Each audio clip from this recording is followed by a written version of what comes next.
Le 29 juillet 2025, le président Alassane Ouattara déclarait sa candidature pour un 4e mandat en Côte d'Ivoire. Le 6 août 2025, à la faveur donc du message à la nation, alors que l'opposition ivoirienne réclame un dialogue politique, il n'a pas daigné leur adresser un seul mot. Depuis ce 8 septembre 2025, c'est la validation des candidats devant donc concourir pour le poste de président, on va dire pour le rang de président de la République de Côte d'Ivoire en octobre 2025. Une élection qui ne verra pas la participation, en tout cas c'est le cas au moment où nous faisons cette interview, qui ne verra pas la participation des présidents Laurent Gbagbo, Tidjane Thiam. Par contre, nous avons vu des candidatures validées comme celle du ministre Awadon Melo ou encore la candidature de Mme Simone Ewe Gbagbo, Jean-Louis Billon et le 4e qui est Henriette Lagou. Je reçois pour vous le porte-parole du ministre Awadon Melo en diaspora. Depuis que sa candidature a été validée, il ne s'est pas encore prononcé sur cette candidature. Il n'a fait aucune déclaration, contrairement à Mme Simone Ewe Gbagbo, qui, aux premières heures, en tout cas, de la validation de sa candidature, s'est ouverte à un média. Forcément, cette prise de parole a fait des vagues. Mais bien avant, mon invité, c'est clair qu'aujourd'hui, ça va voler très très haut. Il est diplômé en gestion des crises, des guerres. Il se dit à l'horizon que se profile une crise en Côte d'Ivoire, malheureusement. Enfin, selon ce que l'atmosphère politique nous montre. Avec lui, on va parler de tout ça et forcément, comment est-ce qu'on pourrait contrer tout cela. Mon invité, je l'ai dit tantôt, M. Arnaud Guéhi Donatien. Bonjour. Bonjour, M. Guillaume.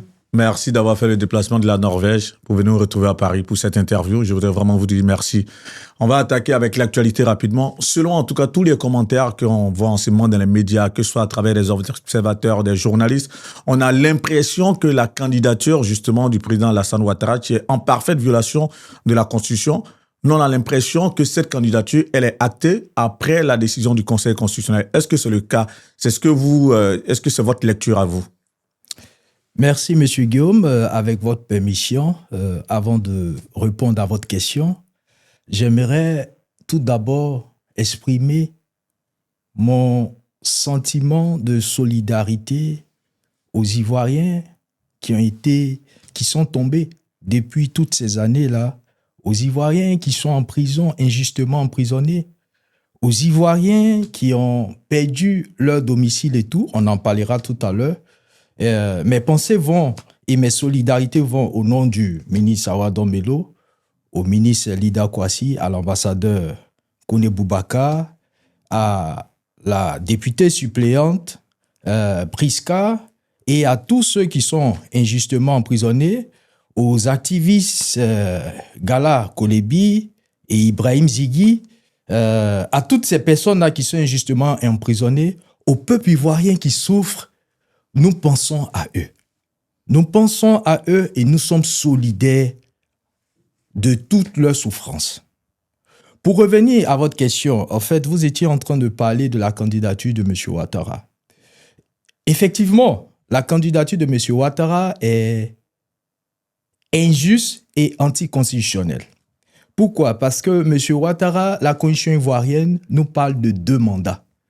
Et la nouvelle constitution, sinon le nouveau référendum de 2016 ne remet pas en cause la première constitution. Sinon la deuxième constitution, la deuxième république de la Côte d'Ivoire ne remet pas en cause. C'est une continuité.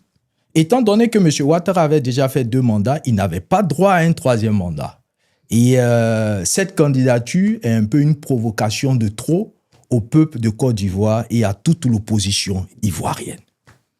Selon vos dires, c'est dire que pour vous, quelque part, cette candidature, elle n'est pas actée comme ça laisse croire dans les médias à travers... Parce que moi, quand je regarde en tout cas les commentaires, les différentes analyses, déjà le RHDP est prêt à aller en campagne, alors que comme vous dites, cette candidature est comme une provocation. Est-ce que vous pensez que cette candidature, elle est actée ou pas, ou elle sera combattue jusqu'au bout, de sorte à ce qu'elle ne puisse pas avoir lieu? Aujourd'hui, les circonstances sont telles que nous devons, en fait, comprendre une chose, être réaliste. M. Ouattara a décidé de pouvoir vraiment faire du forcing en piétinant la constitution ivoirienne.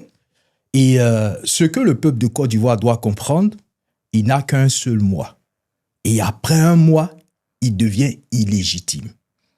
Il est important pour nous, en tant qu'opposition de Côte d'Ivoire, de nous unir autour des candidatures des personnes de gauche, dont Monsieur le ministre Awadon Melo, Madame Simone Yves Gbagbo, la première dame, de nous unir derrière ces candidatures-là afin de faire bloc pendant ces derniers mois qui restent et enlever Ouattara et le pouvoir RHDP, c'est-à-dire le rassemblement des oufouettis du pouvoir en Côte d'Ivoire. C'est le plus important. Les Ivoiriens doivent comprendre. Allons-nous boycotter ces élections ou allons-nous aller massivement aux élections afin de pouvoir mettre fin à ce régime?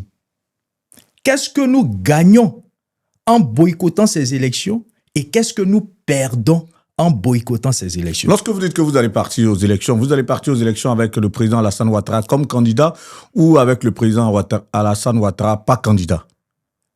Nous allons aux élections avec les candidats que le Conseil constitutionnel a mis sur pied. Si vous remarquez bien, nous sommes pour le mouvement Trop c'est trop. Nous sommes contre le 4e mandat. Le 4e mandat ne veut pas dire une 4e candidature. C'est un 4e mandat. Et comment s'opposer à un mandat? C'est par des élections démocratiques. Le Parti des peuples africains est un parti démocratique. Le Parti démocratique de Côte d'Ivoire est un parti démocratique. Et il n'y a que la démocratie qui nous permettra de pouvoir mettre fin à un 4e mandat. Et cette démocratie, c'est d'aller aux élections d'ici un mois et mettre fin au régime RHDP. Mais je repose ma question parce que lorsque vous dites ça, c'est comme si ça sous-tendait que vous allez concourir avec le président Alassane Ouattara, alors que le combat aujourd'hui en termes de préambule, c'est que le président Alassane Ouattara, sa candidature soit invalidée, ce qui doit être le cas, d'autant plus que il est sur le plan de la Constitution, c'est une candidature en flagrante violation de la Constitution. Mais lorsque vous dites vous allez partir, vous allez concourir, ce sera avec le président. Je pose encore ma question. Est-ce qu'il sera candidat face aux différents candidats qui ont été retenus ou est-ce que ce sont les différents candidats, Henriette Lagou, Jean-Louis Billon, le ministre Awadon Melo et autres qui vont se présenter et que le président Alassane Ouattara, lui, va pas se présenter, ce sera quoi l'équation? Pour être très simple, au fait, ce sera quoi la représentation des choses? La représentation des choses, aujourd'hui, les candidats à l'élection présidentielle du Côte d'Ivoire sont connus. Et comme le ministre Awadon Melo l'avait dit, il avait demandé des candidatures de précaution. Au cas où notre président de parti et le candidat du Parti des peuples africains, le PPACI, son Excellence le président Laurent Gbagbo, n'était pas retenu. Pourquoi? Parce que le président Laurent Gbagbo est victime aujourd'hui d'une injustice. Nous savons tous que le président Laurent Gbagbo n'est pas un braqueur. Nous savons tous que le président Laurent Gbagbo fait partie des hommes politiques dans le monde qui sont des modèles de gestion. Il n'a pas d'appartement ici en Occident, il n'a pas de maison, il n'a pas détourné quoi que ce soit. Donc, dire que le président Laurent Gbagbo est un braqueur, c'est vraiment méchant et c'est vraiment mesquin. C'est injuste. Et face à cela, nous avons mené des réflexions en interne au sein du parti. Nous avons suggéré comme ça qu'il y ait en fait des candidatures de précaution au cas où pour aller aux élections. Pourquoi? Parce que nous avons eu un comité central qui a décidé. Et ce comité central nous a permis de pouvoir décider à la fois avec la convention de pouvoir participer aux élections en Côte d'Ivoire, qu'il ne fallait pas boycotter les élections. Donc, face à cela, nous irons aux élections parce qu'il y a un militant du Parti des peuples africains qui est représenté dans les candidats qui ont été retenus par le Conseil constitutionnel. Donc, face à cela, je demande aux militants du PPACI, à la société civile, aux opposants qui en ont marre de ce pouvoir RHDP. Il ne reste qu'un seul mois de nous unir derrière cette candidature, de nous mettre au travail, de retrousser nos manches et de mettre nos divergences de côté et nous dire à partir du 25 octobre, on ne verra plus Alassane et le gouvernement RHDP à la tête de la Côte d'Ivoire. C'est ça qui est le plus important. Il faut être réaliste. Donc, je pose une dernière fois ma question. Donc, vous allez partir aux élections sans le président Alassane Ouattara face à vous ou avec le président? C'est-à-dire, vous répondez par oui ou non. Avec le président Alassane Ouattara face à vous ou sans le président Alassane Ouattara face à vous? Nous irons aux élections avec tous ceux qui ont été retenus par le Conseil constitutionnel. Donc, c'est dit que le président Alassane Ouattara va concourir face au ministre Awa Dombello en tant que S'il fait partie des candidats retenus, c'est le cas depuis le 8 septembre. Nous irons aux élections avec lui. Avec lui. Là, on l'entend bien, mais c'est clair qu'aller face au président Alassane Ouattara avec la liste électorale qui est là, en vigueur, c'est clair que c'est peine perdue là, du coup. C'est pas perdu d'avance. Le combat n'est pas perdu d'avance. Le combat n'est pas perdu d'avance. Vous savez, Guillaume, nous avons mené des réflexions et sachant bien sûr que le Conseil constitutionnel, la commission électorale indépendante, la CEI, qui est chargée de pouvoir faire la liste électorale et l'audit de la liste électorale, a refusé d'inscrire le nom du président Laurent Gbagbo, le nom du président Thiam sur la liste électorale. Et nous avons constaté que la CEI a refusé encore de faire l'audit de la liste électorale. Et nous constatons que la CEI est un peu plutôt dépendante du pouvoir en place. Nous avons mené des réflexions. Allons-nous aller aux élections avec cette CEI, avec cette commission qui organise les élections, parce qu'elle n'est pas crédible. En interne, nous avons décidé d'aller aux élections. Avec cette CEI. Avec cette CEI. Vous comprenez? Donc, quand on a décidé d'aller aux élections, aujourd'hui, on ne peut pas dire, lorsque des candidats sont retenus, qu'on n'ira pas aux élections. Maintenant, ce qu'il faut faire, il va falloir se mettre en ordre de bataille derrière le ministre Awa Dombello, qui est un pur produit de la gauche ivoirienne et de l'opposition, qui a une expérience de plusieurs années afin de pouvoir battre le candidat Alassane Ouattara. Monsieur Guillaume, permettez-moi, est-ce que vous savez que le candidat Alassane Ouattara, dans les dernières élections de 2020, a eu un peu plus d'1 million de voix avec sa CEI qui est dépendante?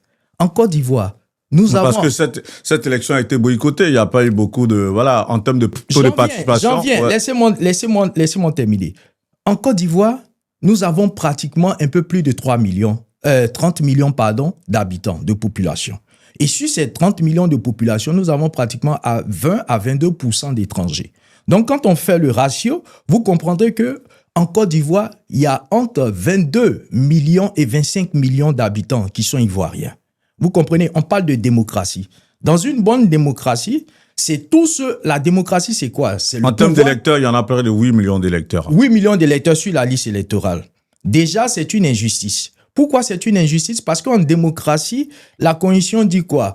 La démocratie, c'est le pouvoir du peuple. Et notre Constitution dit, quand tu deviens majeur à partir de 18 ans, tu as un droit de vote. Donc, vous vous rendez compte que sur 22 à 25 millions de personnes, il n'y a que 8 millions ou bien 6 millions qui sont sur la liste électorale. C'est une grosse injustice. C'est-à-dire, le président Ouattara dirige la Côte d'Ivoire avec une minorité des minorités et il dirige toute la Côte d'Ivoire.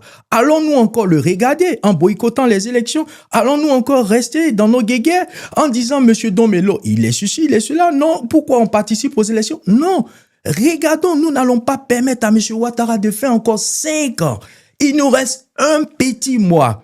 Il est important que nous nous organisions pour que nous qui sommes majoritaires, nous puissions vraiment aller massivement voter et mettre fin en fait à ce régime RHDP.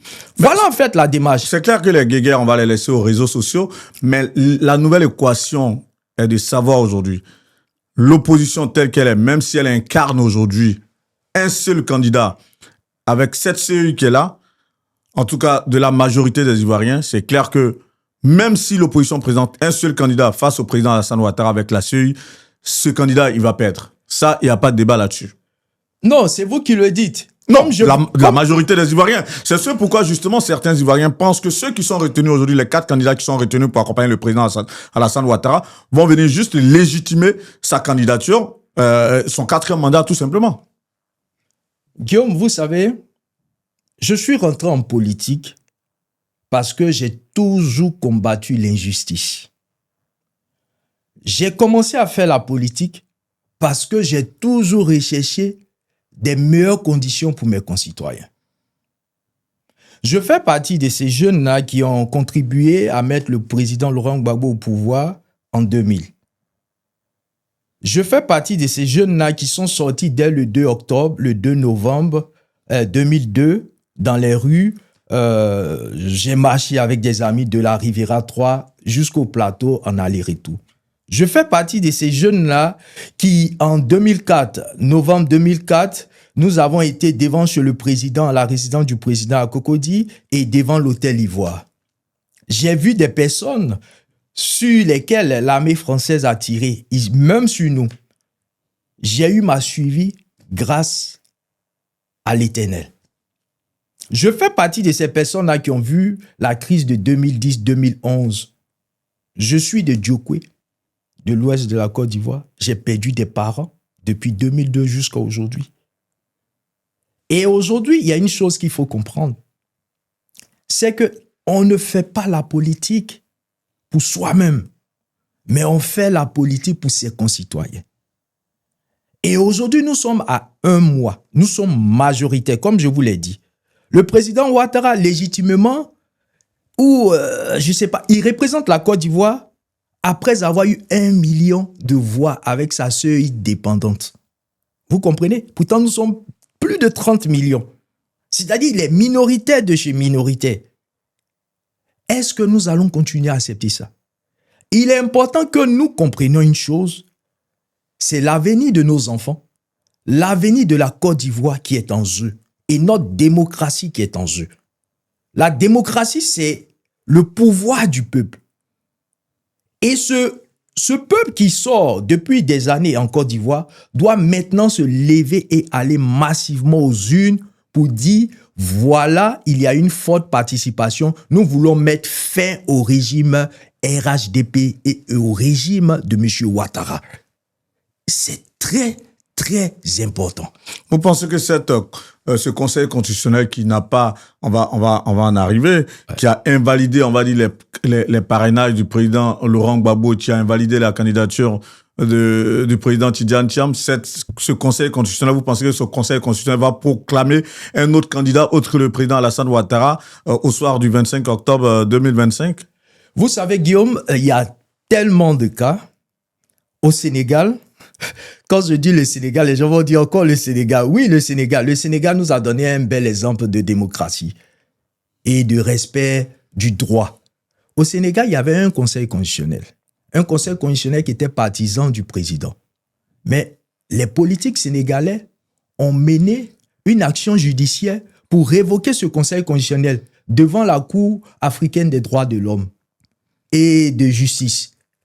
Mais avant les élections, ils ont changé les membres du Conseil constitutionnel. Mais en Côte d'Ivoire, les décisions de la Cour de justice, de la Cour africaine de justice ne sont pas respectées. En Côte d'Ivoire, les recommandations de l'ONU ne sont pas respectées. Sur quoi vous vous basez là pour dire que ça va être le même scénario? Guillaume, Monsieur Guillaume, ce que je peux dire, il est important de savoir que quand on veut gérer, il faut prévoir. Et nous, aujourd'hui, nous avons prévu tous ces scénarios. Et je ne peux pas déballer dans les détails, mais ce que je peux vous dire, le Conseil constitutionnel ivoirien va proclamer le vrai vainqueur. Au cas où il ne proclame pas le vrai vainqueur des élections, nous avons une alternative. Donc, vous pensez qu'aujourd'hui, le combat qui vaut la peine d'être mené, c'est d'aller à la quête des électeurs, surtout ceux de la gauche, comme vous êtes en train de le dire, parce que depuis tout à l'heure, vous avez dit qu'il faut qu'aujourd'hui, la gauche puisse se rassembler derrière un seul candidat. Est-ce que vous ne pensez pas que le combat qui vaut la peine aujourd'hui, c'est de combattre réellement cette candidature anticonstitutionnelle du président Alassane Ouattara? Est-ce que ce n'est pas ce combat qui vaut la peine aujourd'hui d'être mené? Le combat qui vaut la peine d'être mené aujourd'hui, Guillaume, il nous reste 1 mois pour que M. Ouattara parte. Il faut se concentrer là-dessus. Il nous reste 1 mois pour que les élections se fassent. Il faut s'organiser, il faut développer maintenant le programme de société. Les Ivoiriens souffrent énormément. Je vivais en Côte d'Ivoire, je n'ai jamais vu un véhicule transportant du riz fait un accident et puis voir des Ivoiriens aller courir, ramasser le riz sur le goudron, sur la route. J'ai jamais vu ça. Ça montre le niveau de pauvreté de la Côte d'Ivoire. J'ai jamais vu des Ivoiriens qui vivent dehors dans des rues quand j'étais encore en Côte d'Ivoire. Les Ivoiriens qui n'ont plus de toit souffrent énormément. Nous devons mettre fin à leur souffrance. Les Ivoiriens innocents qui sont dans des prisons veulent sortir de ces prisons-là. Les conditions dans lesquelles ils se trouvent. Nous devons mettre fin à leurs conditions. Dans un mois, nous disons qu'il faut qu'il y ait une transition parce que M. Laurent Gbagbo est victime d'une injustice. M. Tidjane Thiam est victime d'une injustice. Unissons-nous derrière ces personnes-là qui ont été choisies, allons aux élections, on va mettre un pouvoir transitionnel sur pied et puis ensuite refaire de nouvelles élections avec plus de transparence et l'intégration de tous ceux qui ont été mis à l'écart. Voilà ce qui est important. Mais pour ce faire, il faut que M. Ouattara et le régime RHDP quittent le pouvoir. Nous n'avons qu'un seul mois. Un seul mois. Il va falloir s'organiser. Présenter notre projet de société aux Ivoiriens qui vont se déplacer pour être derrière nous.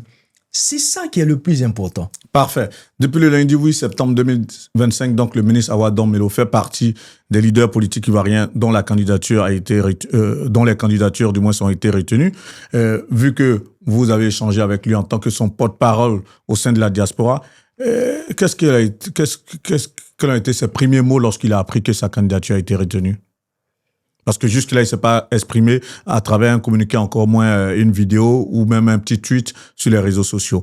Vous qui avez eu l'opportunité d'échanger avec lui en aparté, qu'est-ce qu'il a pu dire à ce propos lorsqu'il a vu sa candidature validée? Merci, M. Guillaume, de me donner l'opportunité de pouvoir parler de cette situation. Le ministre Awa Don-Melo a été très attristé de voir que le président Laurent Gbagbo est encore victime d'injustice et de savoir que le président Laurent Gbagbo n'arrive pas à être candidat pour des questions de parrainage, connaissant le parcours du monsieur. Il a été très attristé de voir que le candidat du PPACI n'est pas parmi les candidats. Au-delà du candidat du PPACI, il y a M. Thiam du PDCI. Très attristé, nous connaissons le parcours de Tidjane Thiam. En tant qu'Ivoirien qui ne participe pas aux élections dans son pays, avec le parcours qu'il a. C'est pourquoi, en fait, vous constatez ce silence-là. Le ministre a décidé de vraiment attendre avant de pouvoir s'exprimer. Mais ce que je peux vous dire, ce n'est pas avec une joie, même s'il est candidat.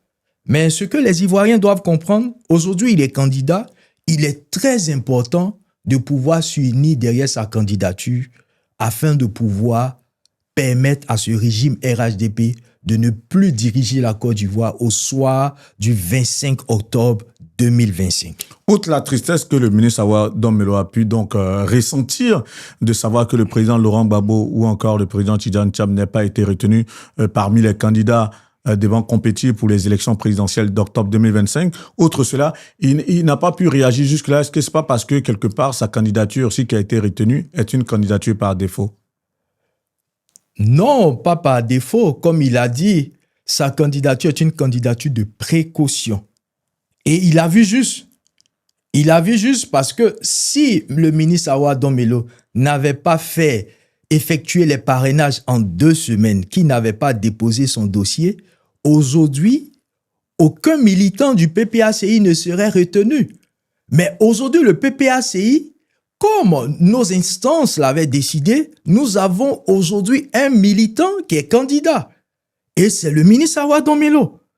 Donc, pour ce faire, nous devons nous mobiliser, nous unir derrière le ministre Awa Don-Melo pour permettre au régime RHDP de pouvoir partir. Vous avez lâché le mot. Pouvoir réunir des parrainages en 2 semaines alors que le président Laurent Gbagbo Tchichi était pris assez tôt, n'a pas pu retenir. Est-ce que ça, c'est pas intriguant tout de même? Non, le président Laurent Gbagbo a eu ses parrainages. C'est le Conseil constitutionnel qui a dit autre chose. Il y a la nuance. Pour revenir au ministre Awa Don-Melo, il a eu le soutien des militants du PPACI. Il a eu le soutien de la société civile. Il a eu le soutien de d'autres partis alliés. En l'occurrence, le parti du ministre Charles Blé Goudé, le COGEP. Donc, voilà. En 2 semaines, c'est possible parce que toutes ces personnes-là sont bien installées en Côte d'Ivoire. Donc, voilà. Vu qu'il est attristé de savoir que le président Laurent Gbagbo n'a pas été retenu, est-ce qu'on verra aujourd'hui, je sais que vous êtes dans le secret des dieux, est-ce qu'on verra aujourd'hui le ministre Awa Dombelo donner, on va dire, faire porter sa candidature par le président Laurent Gbagbo? Sa candidature est déjà retenue et c'est une candidature qui est retenue aux élections présidentielles. Notre souhait, c'est que notre champion, notre président, le président Laurent Gbagbo, pour qui nous avons beaucoup de respect, avec qui nous sommes toujours dans le combat et nous continuerons le combat avec lui, soutiennent vraiment la candidature du ministre Awa Dombelo. Donc, on ne verra pas le ministre Awa Dombelo donc faire porter sa candidature par le président Laurent Gbagbo, mais vous attendiez plutôt que le président Laurent Gbagbo lui porte la candidature du ministre Awa Dombelo, c'est ça? C'est le scénario? Ce que nous attendons que les Ivoiriens soutiennent, qui ne veulent plus voir le régime RHDP continuer au soir du 25 octobre, soutiennent la candidature du ministre Awa Dombelo. Il ne faudrait pas faire durer la souffrance des Ivoiriens. Elle a assez duré. 15 ans, trop, c'est trop. Donc, pour répondre à la question tout à l'heure, donc on va aller par oui ou non. Donc, le ministre Awa Dombelo va pas donc faire porter sa candidature par le président Laurent Gbagbo. Ce ne sera pas le cas. Non, le ministre Awa Dombelo, quand il rentrera, il va chercher à rentrer en contact avec son champion et il va rentrer en contact avec Madame Simone Gbagbo et tous les candidats qui n'ont pas été retenus, dont Assalé Tiemoko, le préfet Vincent Tobi. Voilà, nous voulons vraiment que l'opposition ivoirienne soit unie, soit en bloc pour pouvoir vraiment permettre au régime RHDP de ne plus continuer à diriger la Côte d'Ivoire. C'est le plus important. Aujourd'hui, nous sommes le jeudi 11 septembre 2025. Oui. Hier, mercredi 10 septembre 2025, on a vu que le président Laurent Gbagbo a fait appel à M. Pascal Affi-N'Guessan, le premier ministre Pascal Affi-N'Guessan, dont la candidature n'a pas été retenue. Il a fait appel au PDCI RDA. Il a fait appel à GPS, à un représentant de GPS pour échanger.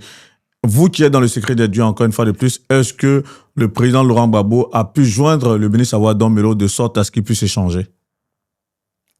Est-ce que vous me permettez de ne pas répondre à ça?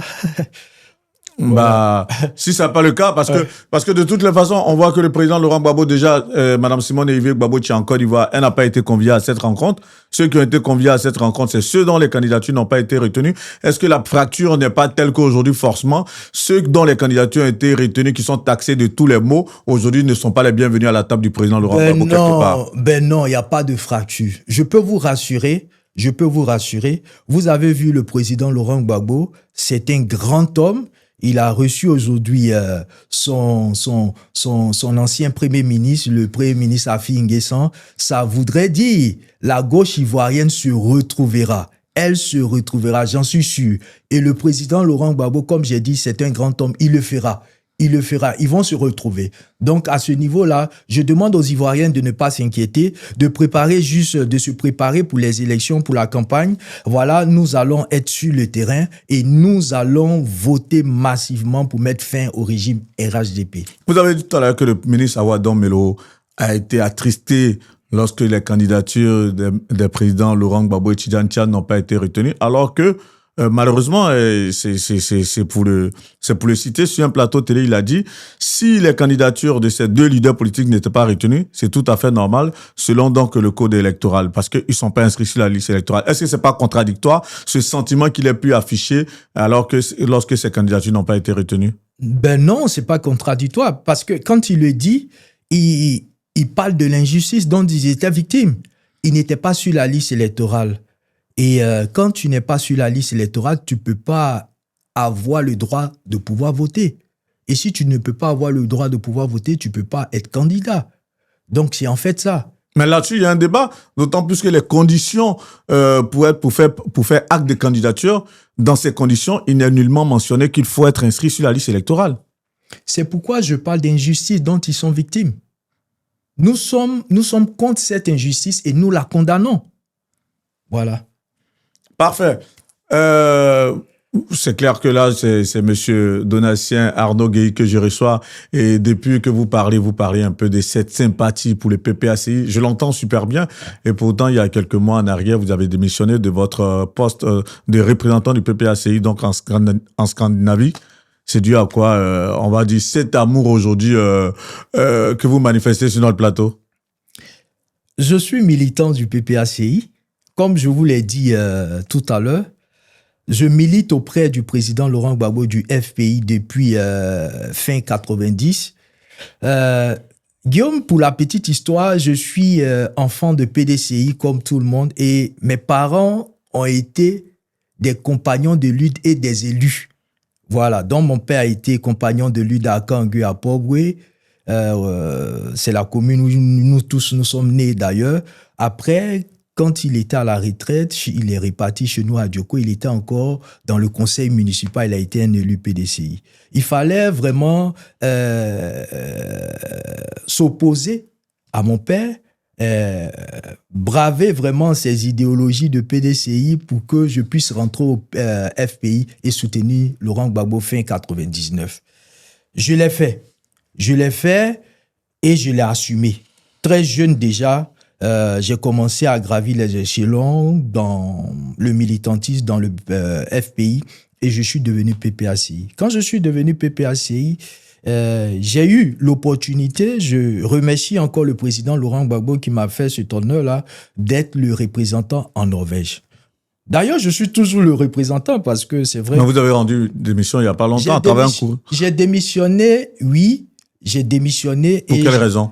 Les raisons sont marquées dans ma lettre de démission. On peut rafraîchir la mémoire à ceux qui vont suivre cette interview. J'ai parlé de problèmes internes démocratiques, j'ai parlé de transparence, j'ai parlé de liberté d'expression, qui ne sont pas bien sûr liés en fait directement au président Laurent Gbagbo, mais permettez que je rentre pas dans trop de détails parce que en fait cette situation se trouve aux instances du parti et le parti n'a pas encore pris acte de ma démission, le parti n'a pas encore nommé un autre représentant. Donc, jusqu'à présent, je suis encore le représentant du PPACI en Norvège. Mais on va dire que en faisant ce courrier pour rendre démission, vous étiez dans la logique de celui dont vous êtes le porte-parole aujourd'hui, du ministre Awa Dombelo, qui lui disait que la parole est muselée en interne au sein du PPACI. Il n'y a rien de concordant avec la position de M. Dombelo.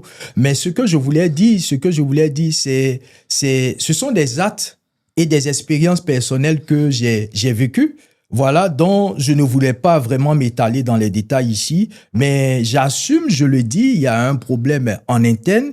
Voilà, parce que, comme vous l'avez vu, j'ai effectué une réflexion stratégique en interne par rapport à la situation. À 5-6 mois des élections, j'avais posé quelques réflexions et j'avais donné des pistes, des options sur lesquelles nous devions vraiment réfléchir. Suite à cela, j'ai été vraiment exclu, voilà.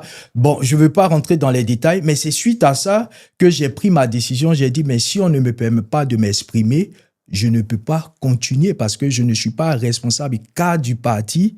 Il faut que je propose à la direction du parti. Et comme je vous l'ai dit tout à l'heure, voilà, le cas se retrouve en instance et j'ai confiance aux instances du parti qui vont me démontrer que je suis en tort, qu'il y a une démocratie en interne, qui m'appelleront pour que je m'exprime en détail sur ce cas. Et puis, il faut que ce cas soit réglé pour que des gens ne puissent pas se comporter un peu comme des oligarques en interne. Pour vous, le départ du président Alassane Ouattara devait passer par des élections en octobre 2025 avec un candidat qui est le ministre Awa Dombelo.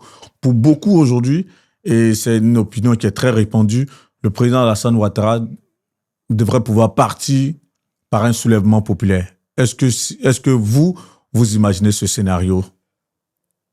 Ce que je peux vous dire, M. Guillaume, je fais partie de ceux-là qui ont vu comment est-ce que M. Ouattara a pris le pouvoir à Abidjan. Et la façon dont il a pris le pouvoir à Abidjan, je pense que c'est de cette façon qu'il risque de partir. je ne pense pas que M. Ouattara un jour voudra laisser le pouvoir.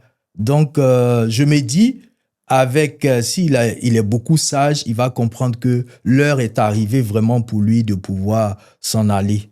Mais s'il insiste trop, le peuple ivoirien va devoir se lever un jour. Et ça fait partie des stratégies, des conditions démocratiques. Le président Tidjane Thiam, lui, après l'invalidation de sa candidature, a fait une publication où il disait qu'il était prêt pour le combat. Vous qui êtes dans les arcanes et qui êtes un proche du ministre Awa Dombelo, aujourd'hui, le ministre Awa Dombelo, lui, serait prêt à quoi? Le ministre Awa Dombelo est prêt à mener un combat démocratique. Le ministre Awa Dombelo est prêt à mener un combat souverain, permettre à la Côte d'Ivoire de devenir un pays souverain. Et la souveraineté, vous savez, Guillaume, depuis avant 1960, la France qui est un pays impérialiste. Pourquoi je dis impérialiste? Vous savez, l'impérialisme, c'est en fait un pays qui quitte son pays, son territoire, et qui va sur un autre territoire pour imposer en fait son pouvoir. Et ce pouvoir qu'il impose, il a le contrôle de ce territoire-là. Donc aujourd'hui, vous verrez en Côte d'Ivoire, la France a un contrôle politique, économique et social. D'ailleurs, nous deux, nous sommes en train de parler, nous faisons une autre interview en français. Voilà. Donc, ça fait partie, en fait, du contrôle que la France a sur la Côte d'Ivoire. Vous regardez l'attitude de M. Ouattara, il a fait plus de 200 voyages depuis qu'il est président en France. Mais est-ce que vous avez vu M. Ouattara aux États-Unis en visite officielle? Est-ce que vous avez vu M. Ouattara en Russie, en Chine? Mais pourtant, ce sont des pays vraiment avec lesquels nous devons collaborer. Est-ce que vous avez vu M. Ouattara en Australie? Non, pas du tout. Donc, c'est déjà un élément qui montre que M. Ouattara, la France a un contrôle sur la politique en Côte d'Ivoire. Autre chose, parlant d'économie, vous verrez que les producteurs de café cacao en Côte d'Ivoire, ce ne sont pas eux qui vendent le café cacao à l'international. Aujourd'hui, moi, je m'offusque à chaque fois quand je suis en Norvège que je dis je viens de la Côte d'Ivoire, on me dit mais la Côte d'Ivoire c'est où? Vous savez ce que je réponds? Je réponds, est-ce que vous mangez du chocolat? Tout le monde me dit oui, à 100%. J'ai dit, je viens du pays qui a plus de 40% du marché mondial de chocolat, cacao. C'est-à-dire, s'il y a une crise là-bas, vous ne mangerez pas du chocolat. Et ils vont sur Google, ils vérifient. J'ai dit, voyez, vous n'avez pas de connaissances sur le pays, mais vous mangez du chocolat. Donc, voilà encore un élément qui montre que M. Ouattara a échoué. Parce qu'à chaque fois, j'entends M. Ouattara envoyer la Côte d'Ivoire au sommet, mais on ne peut pas envoyer un pays au sommet et puis le pays n'est pas connu. Voilà, je préfère m'arrêter un peu là sur mon analyse. Vous êtes diplômé en gestion des crises, conflits, guerres et terrorisme de l'Université d'Amsterdam. Aujourd'hui, quelle est votre analyse de la situation en Côte d'Ivoire? Est-ce qu'il y a une crise qui se profile à l'horizon? Vous qui avez fait des études dans ce domaine et qui êtes expert dans ce domaine. Ce que vit la Côte d'Ivoire aujourd'hui, merci de me poser cette question, ce que vit la Côte d'Ivoire aujourd'hui, c'est ce qu'on appelle en sciences politiques la paix négative. La paix négative, pourquoi? Parce que aujourd'hui, il y a une injustice sociale en Côte d'Ivoire. Aujourd'hui, il n'y a pas de liberté d'expression. Vous voyez combien de fois les activistes sont arrêtés sans mandat d'arrêt, comment est-ce qu'on vandalisent leur domicile, des encagoulés, on ne sait pas où ils se trouvent. Après, ils sont dans les mains du pouvoir et il y a trop d'histoires. Vous voyez combien de fois, quand on a une opinion divergente, on est menacé du coup. Ceux qui menacent, lorsqu'ils viennent des ancrages du pouvoir, on ne leur fait rien, mais bien au contraire, ceux qui font des analyses, qui ont des opinions divergentes, sont menacés, on les met en prison, tout. Il y a aujourd'hui, excusez-moi, mais la justice en Côte d'Ivoire, elle n'est pas indépendante, vous voyez. Donc, il y a beaucoup de choses, Donc, tous ces faits-là dans la société ivoirienne, demandez à un Ivoirien, 4 Ivoiriens sur 5 aujourd'hui ont peur des élections. Tout le monde veut se déplacer. Mais ça veut dire que la Côte d'Ivoire vit une paix négative parce que la tension est montée. Tout le monde a peur. Il y a l'insécurité. Mais la sécurité pour tous ceux qui sont dans ce pouvoir d'État-là, c'est-à-dire ceux qui sont RHDP, ils sont en sécurité. Donc, tous ces événements, tous ces éléments montrent en fait que la Côte d'Ivoire n'est pas loin d'une crise, en fait. Parfait. Vous êtes aussi diplômé en sciences politiques de l'école de théologie, religion et de société à Oslo, avec pour spécialité les relations internationales dans la rédaction d'un mémoire justement sur la crise ukrainienne en 2025. Je vais m'intéresser au volet donc des relations internationales. Est-ce que vous pensez qu'aujourd'hui à l'international justement il pourrait avoir une intervention surtout de la France dont la France est c'est notre premier partenaire. Est-ce qu'on verra aujourd'hui une intervention de la France pour éviter à la Côte d'Ivoire cette crise qui se profile et dont vous parliez précédemment? Merci. Vous savez, Guillaume, le président Laurent Gbagbo avait gagné les élections en 2010. Il les a gagnées. Il a battu M. Alassane Ouattara copieusement. Nous avons perdu plutôt la guerre et nous avons perdu sur le plan international. Parce qu'à cette période, nous étions dans un contexte de globalisation. Et le chef de la globalisation, c'est l'international libéralisme qui était dirigé par Long Sam. Long Sam, je veux parler des Américains. Et les Américains étant vraiment les dirigeants dans ce monde, vous avez vu, les Américains sont partis en Libye, ils ont fait ce qu'ils veulent. Jusqu'à aujourd'hui, il n'y a pas de paix, il n'y a plus de sécurité. Sur résolution de la France. Hein. Voilà. Donc, vous avez vu, la France est intervenue en Côte d'Ivoire. Jusqu'à aujourd'hui, on n'a pas une armée républicaine, on a plutôt les milices et rebelles de M. Ouattara qui sont dans l'armée, qui ont fait des exactions, qui ont tué plusieurs personnes, qui sont aujourd'hui promues dans l'armée ivoirienne. Vous avez aujourd'hui, pendant cette période-là, les mêmes Américains sont allés en Syrie. Aujourd'hui, la Syrie, c'est le chaos. Vous avez aujourd'hui, les mêmes Américains sont allés en Irak. Ils ont enlevé Saddam Hussein. Aujourd'hui, l'Irak, c'est le chaos. Donc ça, c'est le résultat, en fait, de l'international libéral. Vous comprenez? Aujourd'hui, vous voyez la crise ici en France. C'est à cause de la politique économique libérale. Revenons maintenant. Nous sommes dans un contexte de multipolarité. C'est-à-dire le monde n'est plus unipolaire, le monde est multipolaire, avec des forces comme la Russie et la Chine. Aujourd'hui, je peux vous dire, c'est pourquoi en fait il faut que nous allons aux élections. Parce que si la CEI et le Conseil constitutionnel sont dépendants du pouvoir, nous savons que nous ne sommes plus seuls. Et Guillaume, monsieur Guillaume, je peux vous dire que nous ne sommes plus seuls. Étant dans certains endroits, je sais que nous ne sommes plus seuls. Les Ivoiriens peuvent se rassurer. C'est ce pourquoi je dis, qu'est-ce que nous perdons et qu'est-ce que nous gagnons? Nous devons plutôt comprendre que nous avons juste un mois, un peu plus de 30 jours, et M. Ouattara ne sera plus là. Ce qui s'est passé en 2010-2011 ne se répétera plus en 2025, parce que nous ne sommes plus seuls. Et pour ce faire, nous avons un seul homme qui est proche de ces personnes-là qui aujourd'hui créent la balance du pouvoir, comme on le dit, avec les États-Unis. Le dire aujourd'hui, vous êtes en train de parler forcément de la Russie, dont voilà, on sait que le ministre Awadon Melo est donc membre des BRICS. Ben justement, est-ce que cette histoire de BRICS, de la Russie et autres, est-ce que c'est pas une récolonisation encore de certains pays africains lorsqu'on voit justement l'intervention de la Russie dans des pays comme la Centrafrique et comment est-ce que les choses sont gérées? Est-ce que c'est là où l'Afrique doit trouver, on va dire, son salut, s'affilier à d'autres partenaires comme la Russie? Vous savez, en matière de relations internationales, lorsqu'on est petit, sinon en matière, dans le système international mondial, lorsqu'on est petit, soit on se fait broyer, soit on est vainqueur.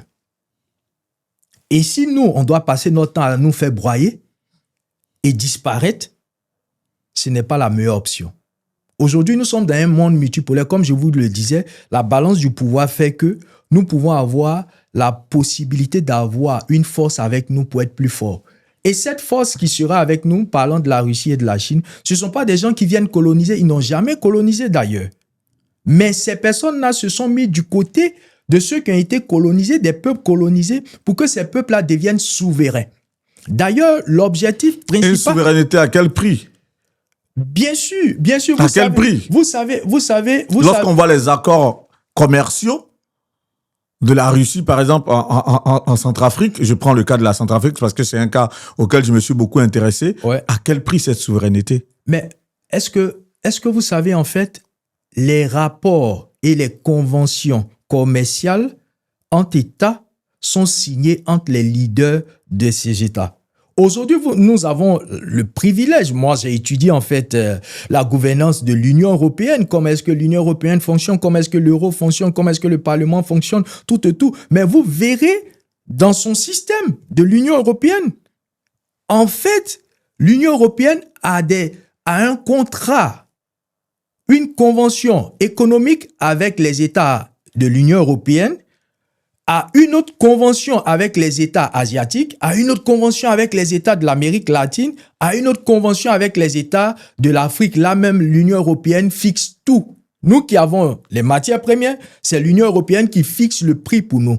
Mais quand il s'agit des États-Unis, c'est plutôt les États-Unis qui fixent les... Donc pour vous, des conventions qui pourraient être signées entre la Côte d'Ivoire et la Russie seraient des conventions avantageuses pour la Côte d'Ivoire, selon vous, c'est ça? Bien sûr, nous avons ce choix-là. Je peux vous donner l'exemple, par exemple, du Burkina, du Mali, du Niger aujourd'hui, qui travaillent, même de la Centrafrique que vous avez cité, qui travaillent le cas de la Centrafrique, moi je vais vous donner un exemple tout simple. Ouais. Là aujourd'hui, Wagner, qui est la force paramilitaire qui n'était pas affiliée donc au gouvernement russe, aujourd'hui doit pouvoir, il y a un autre contrat qui est signé aujourd'hui par une force militaire qui émane directement de l'État russe. Et je vous dis aujourd'hui, le montant qui est exigé à la Centrafrique, ce montant, il est tellement peu élevé que pour signer ce contrat aujourd'hui, les autorités centrafricaines ont peur de pouvoir signer. Je vous donne un exemple tout simple. OK. C'est ce que vous dites. Mais moi, je peux... Non, il y a un article de presse même. Je peux vous lire l'article de presse, c'est parce qu'on va passer du temps là-dessus. Sinon, je vous retrouve l'article, je vous le lis tout de suite, je vous donne même le montant. Mais vous n'avez pas besoin. Voilà, sinon ça va rendre un peu l'interview très longue. Si on va au Congo, dans l'est du Congo, vous verrez que il y a une milice. Il y a une entreprise privée de sécurité qui est aussi alliée à Donald Trump, au président américain, qui aussi expolie, qui pille en fait les matières premières et qui assure la sécurité là-bas pour le compte des États-Unis. Si on vient en Côte d'Ivoire, vous allez voir, il y a des entreprises privées françaises et américaines aussi qui le font en Côte d'Ivoire, au Gabon, pour le compte des États-Unis, pour le compte de la France. Vous savez, en matière de relations entre États, ce qui est important, c'est les intérêts. Quel est l'intérêt? Et ceux qui discutent les intérêts, ce sont les dirigeants. Et en matière de relations internationales, c'est ce qui se passe. Si vous n'avez pas de bons dirigeants pour négocier les contrats, vous n'aurez pas de bons contrats. Vous comprenez? Et aujourd'hui, nous sommes dans le contexte du néocolonialisme. Vous verrez que nos contrats avec la France ne sont pas de bons contrats. Qui gagne? Parce que la France vient, elle prend nos matières premières, elle les envoie pour le bénéfice de la France, pas pour le bénéfice du peuple ivoirien. C'est pourquoi la candidature du ministre, le président Awa Domelo, parce qu'il sera président dans un mois, voilà, elle vient à bon port pour pouvoir permettre, en fait, pour pouvoir mettre fin à la souffrance du peuple ivoirien, parce qu'il s'agit de souveraineté. Et le ministre Awa Domelo est en fait bien placé pour être l'un des proches de ces dirigeants de la Chine et de la Russie. D'ailleurs, il est le vice-président de l'Alliance internationale des BRICS, qui est une institution des BRICS. Donc, pour vous, le salut de la Côte d'Ivoire viendra aujourd'hui des BRICS. Bien sûr, parce que quand on fait en fait le bilan de nos relations avec la France, il est négatif. Combien de jeunes prennent le risque de la Méditerranée? Regardez aujourd'hui le niveau des Ivoiriens. Mais vous et moi, M. Guillaume, nous étions à Abidjan.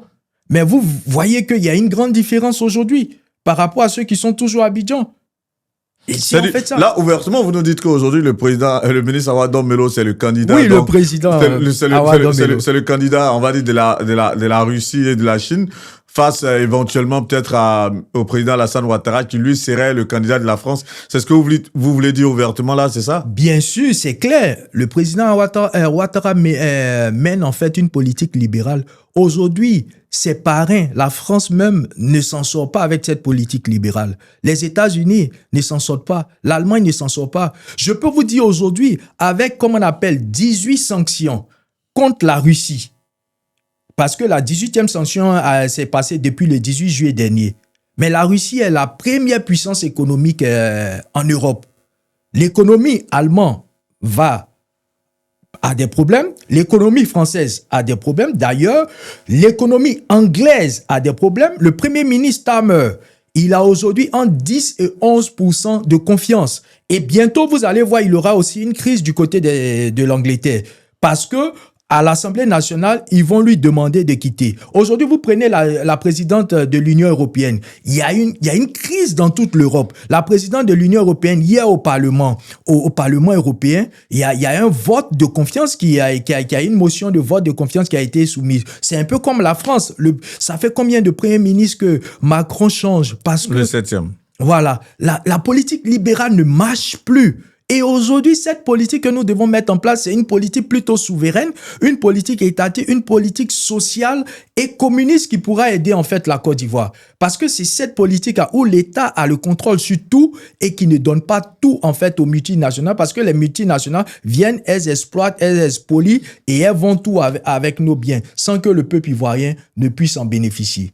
En attendant que le ministre Awadon Melo ne parte en campagne et qu'il ne propose donc, on va dire, son alternative politique qui est celle qui est donc, on va dire, accoudée, on va dire, à la Russie et à la Chine. Je vous lis juste un petit aperçu de l'article dont je parlais qui est concernant Africa Corps. Et cet article est paru dans Africa Intelligence. La Russie dicte ses conditions aux dirigeants centrafricains pour le remplacement des paramilitaires de Wagner. C'est le titre de l'article. Et ça commence comme ça. Acculé sur le plan financier, mais sceptique quant à l'efficacité militaire d'Africa Corps, le président Faustin Archange Touadéra cherche à gagner du temps. Voilà. Donc, bref, ça vous donne les détails un peu dans l'article. Vous allez voir le montant qui est exigé aujourd'hui à l'État centrafricain pour porter, on va dire, cette force paramilitaire qui est Africa Corps. Et c'est vraiment c'est un montant très colossal.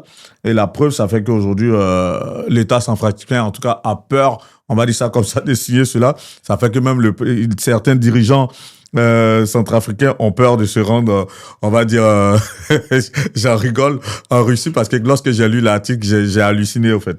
On continue sur votre parcours. Dans votre parcours politique, là, vous avez été candidat aux dernières élections législatives norvégiennes de septembre 2025. Nous sommes en septembre, ça n'a pas encore eu lieu, les élections.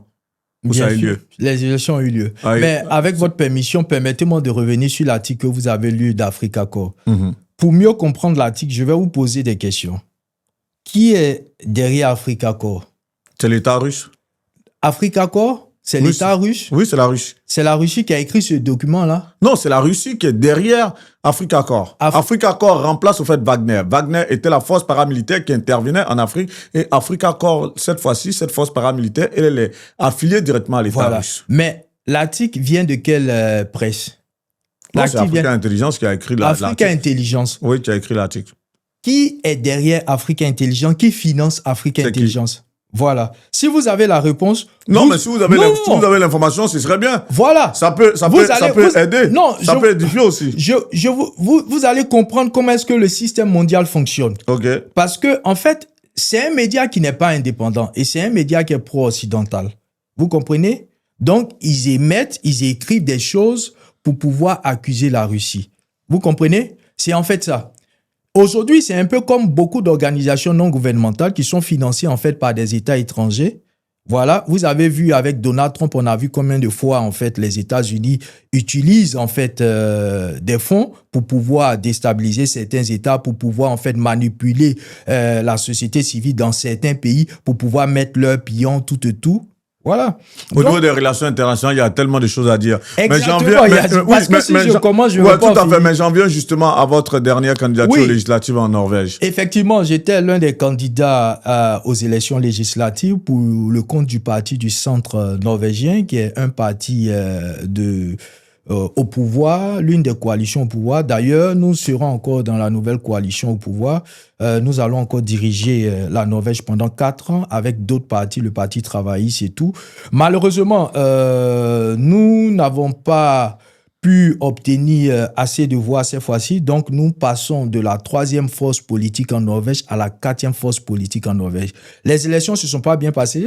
Nous n'avons pas pu gagner. Donc, voilà un peu les résultats. Parce que les résultats aussi étaient le 8 septembre dernier. Donc, voilà un peu ce que je peux On dire. espère que les prochaines séances elles seront bonnes. Oui. Et que vous allez pouvoir rafler d'autres places pour revenir à la 3e place en tant que force politique en Norvège. Exactement. Et justement, vu qu'on parle des pays de la Scandinavie, des pays scandinaves, là, on sait que Johnny Pacheco, lui, est en Finlande. Bien sûr. Et aujourd'hui, Johnny Pacheco, malheureusement, depuis la semaine dernière, il a vu ces 2 chaînes YouTube. Je voudrais que vous prononciez là-dessus, d'autant plus que la Norvège, la Finlande, la Suède, enfin, voilà, c'est le même précaré. Qu'est-ce que, en termes de normes juridiques en vigueur, on voit aujourd'hui quelqu'un qui vit en Finlande, qui voit ces 2 chaînes YouTube sauter.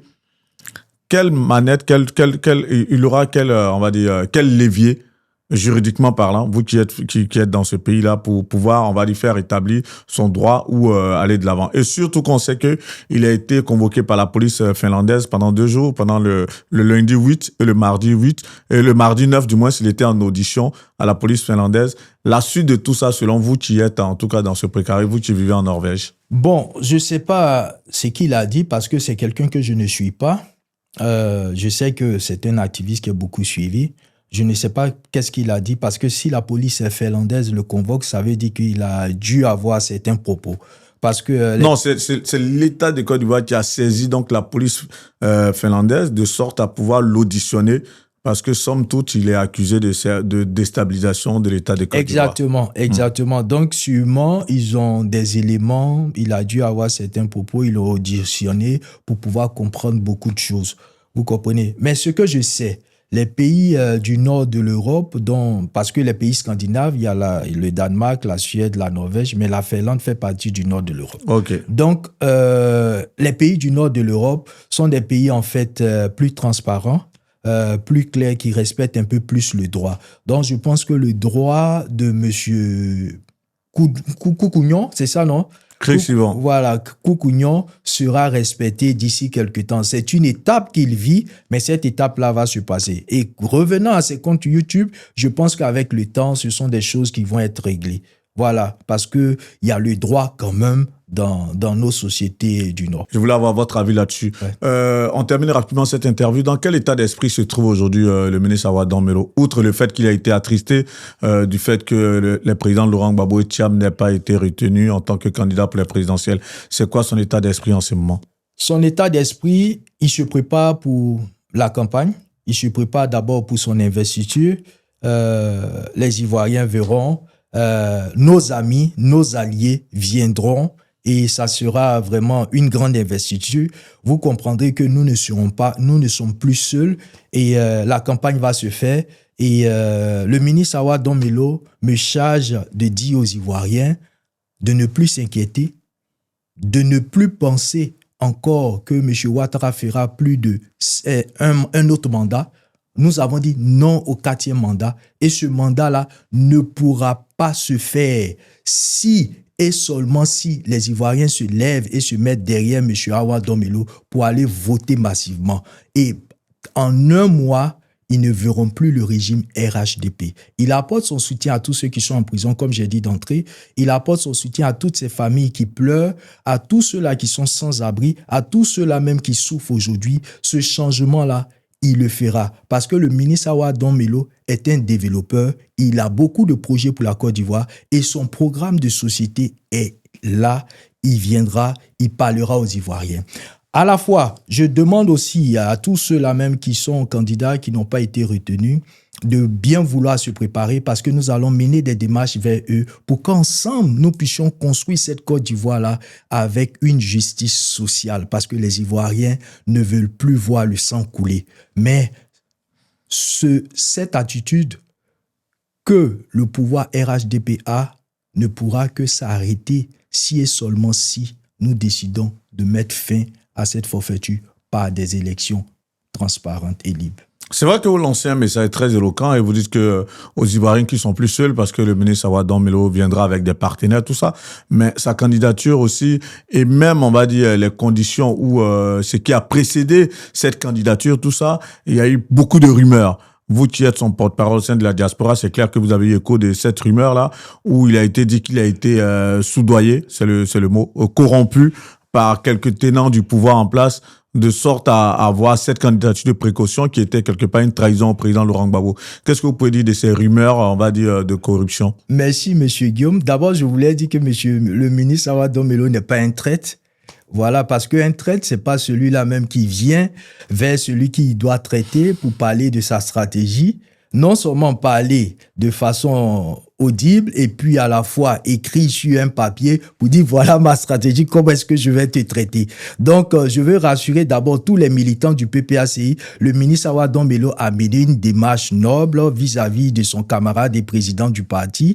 Il n'est pas un traître. Deuxième chose, je veux dire, pour ceux qui connaissent le parcours du ministre Awadon Melo et de la première dame Simone Gbagbo, ils comprendront que ce ne sont pas des traîtres, ce ne sont pas des gens qui sont vraiment contrôlés par le pouvoir d'Abidjan. Donc, je peux dire que qu'il se rassure sur ça. C'est pas un homme vraiment corrompu qu'on corrompt aussi facilement. Il a un parcours et ce parcours-là répond déjà à tous ceux qui essaient de le décrédibiliser. Rassurez-vous, c'est un homme qui se bat pour le peuple ivoirien et il a décidé de se battre pour le peuple ivoirien pour que la Côte d'Ivoire devienne réellement souveraine.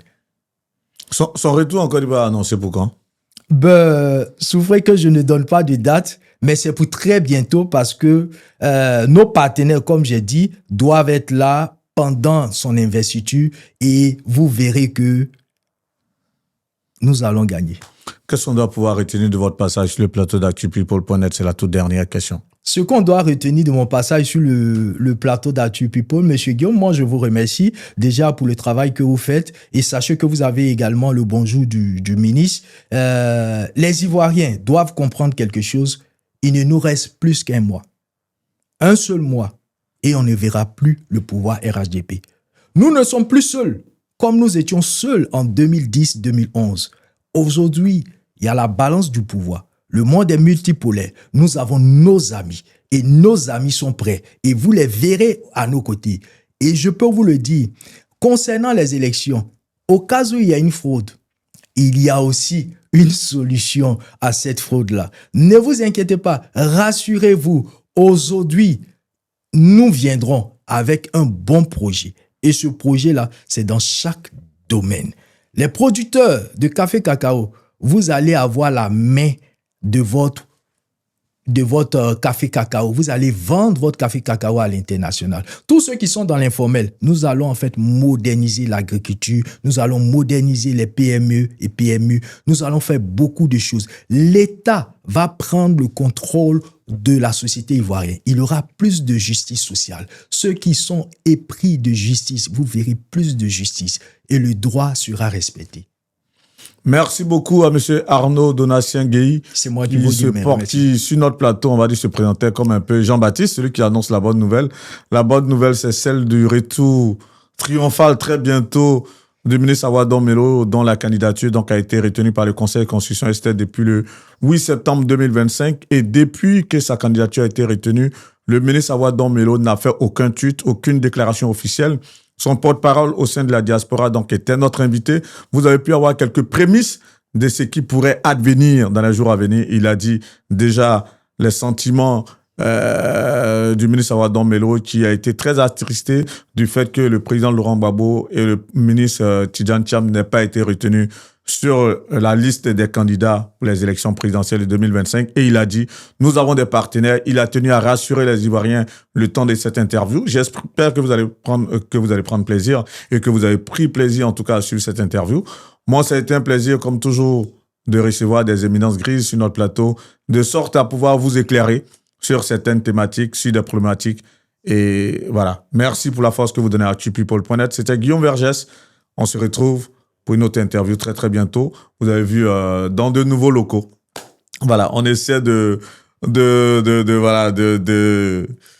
chercher un peu la crème en termes d'espace. Et j'espère que vous allez apprécier nos nouveaux décors. On essaiera comme ça chaque fois d'apporter une petite cure de jouvence chaque fois dans le cadre de nos différentes productions. C'est toujours un plaisir en tout cas pour moi. Que Dieu vous bénisse et à très bientôt. C'était Guillaume Vergès pour le compte d'ActuPeople.net. Ciao, ciao. Merci. Merci. Au revoir. Merci.